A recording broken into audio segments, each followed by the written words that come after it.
So, what's up mga kapitoy? No? Magandang gabi sa ating lahat. Ito po ay share ko yung mga AMT days namin, yung year 2018.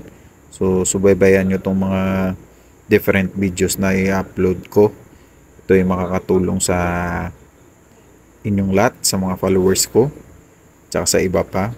Ito ay napaka-importanting mga bagay.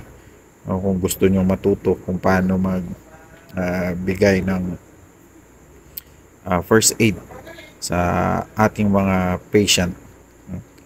That was the year 2018 during my training on AMT at National Headquarters. So, sana subaybayan nyo lahat ng videos na i-upload ko. Kasi napaka laking tulong to na mapagkukunan nyo ng kaalaman po. Dami kami dyan. Very rigid. Tsaka sakit sa ulo. Pero daming matutunan talaga. So, God bless mga kapitoy.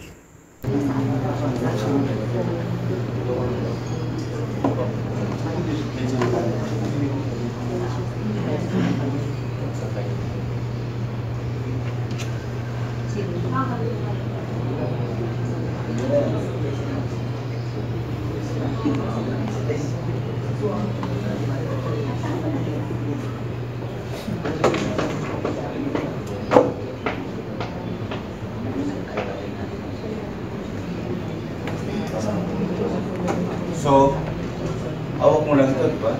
Simple as that. So, one joint below, one joint above. Okay. Isa pa, pakiinit.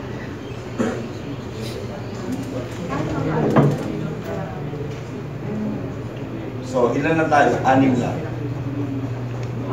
Okay? Dahil sa umihikap si kapatid ni Joey Troll. Ikaw next week.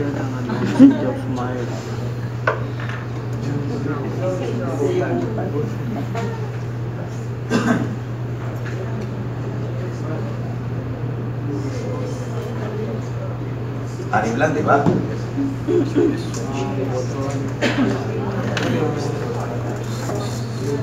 So, kung gagawin natin sandwich, anong gagawin mo?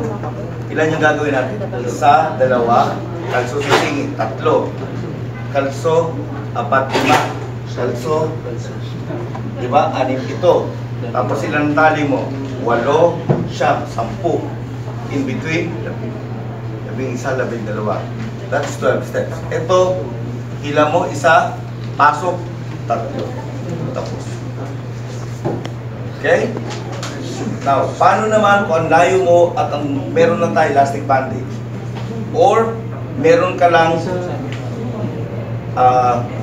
ano daw dito? Nylon rope. Nylon rope lang. Paano natin mapapataas ang BP? Lalo where nasa bundok tayo, mababa yung BP niya, kailangan natin mapataas yung BP niya. So, libutan. Okay. Busog natin. Libutan. Libutan.